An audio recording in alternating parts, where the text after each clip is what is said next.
obviamente de forma decisiva. El primer contacto que yo tuve con ese tipo de libros fue en las aulas del colegio, con la biblioteca de aula.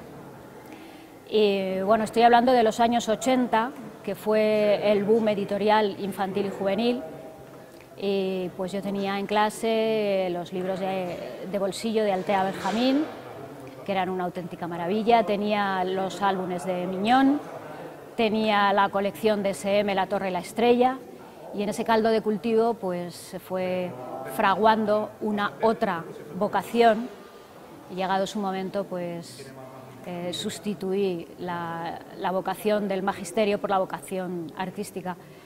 Pero bueno, más allá de eso, yo creo que ha influido fundamentalmente en un profundo respeto por la infancia y en un deseo decidido por dedicarme a ellos, ¿no?, a los niños, desde lo más hondo de mi ser artístico,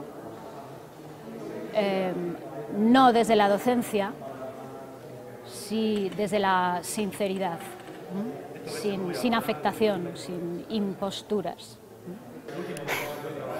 Pues muy bien para unas minorías, porque es un bien muy escaso, es un género muy escaso.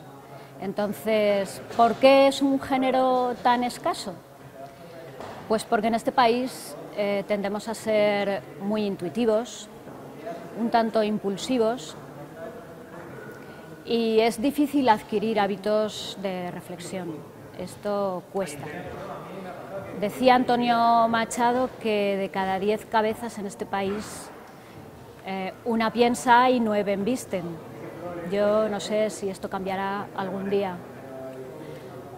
Para algunos, los medios de divulgación, la prensa especializada, la crítica, es interesante exclusivamente cuando hablan de lo suyo, cuando hablan de sí mismo.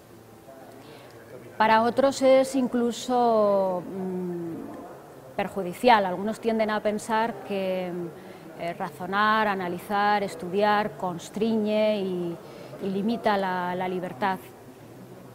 En el caso concreto del artista, pues yo esto lo he oído comentar a bastantes compañeros.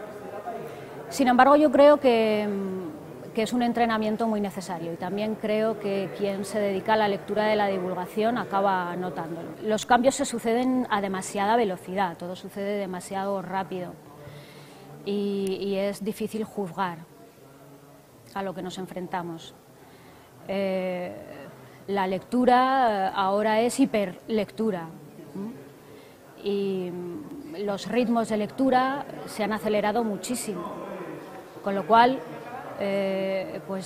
tenemos que enfrentarnos a la presión de lo simultáneo. La lectura en profundidad está bajo amenaza. Esa sería un poco la parte pesimista que yo veo. Me da miedo el ruido, me da miedo que la lectura se convierta en un parloteo.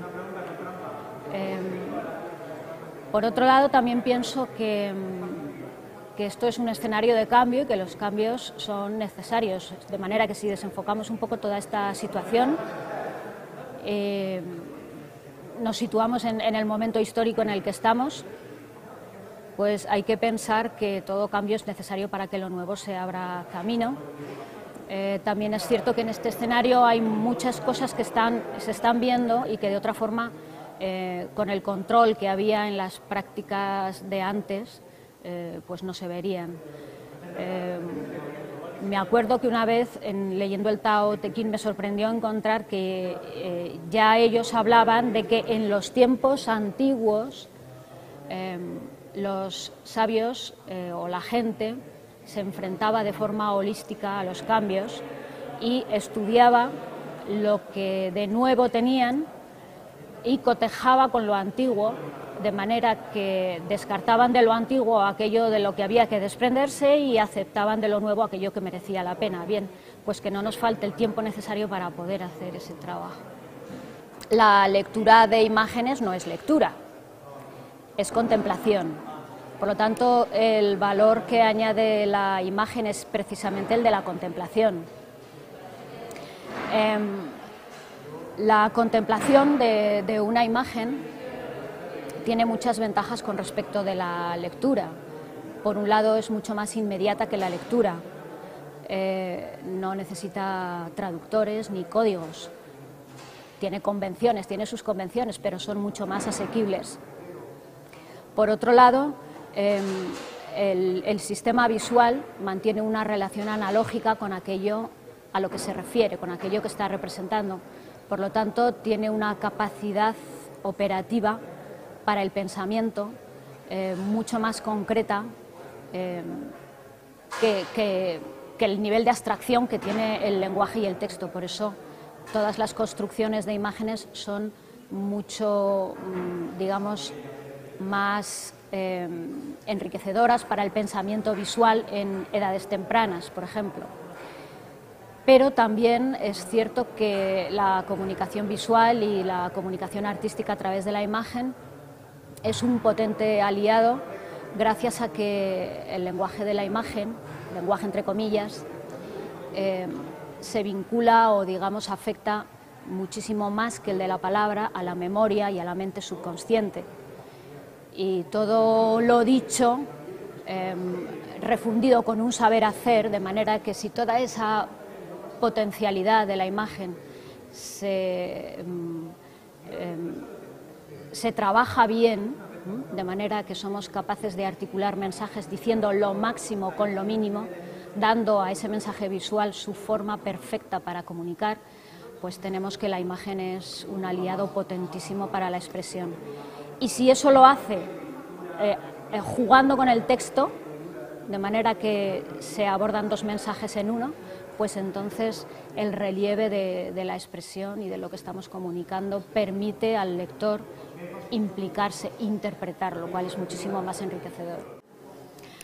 El primero y digamos el más importante es La carta de la señora González. ¿Por qué? Pues porque fue un álbum en el que me pasaron muchas cosas, pero fundamentalmente fue el álbum en el que yo aprendí lo que era trabajar un álbum.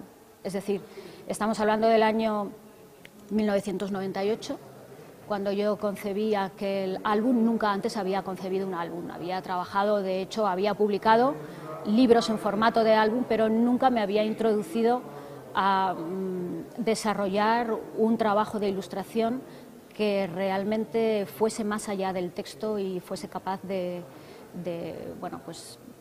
concebirse de una forma coherente de principio a fin para trasladar un mensaje visual que al texto lo trascendiera.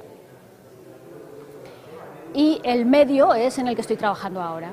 El libro de la suerte es un libro en el que estoy trabajando, no está terminado y es una obra tremenda que empecé en el año 2003 y que todavía estoy aquí y que tengo muchísimas ganas de terminar, ya casi está. Y es un poco pues el mismo tipo de trabajo que hice con La carta de la señora González, pero más, porque es una obra mucho más compleja.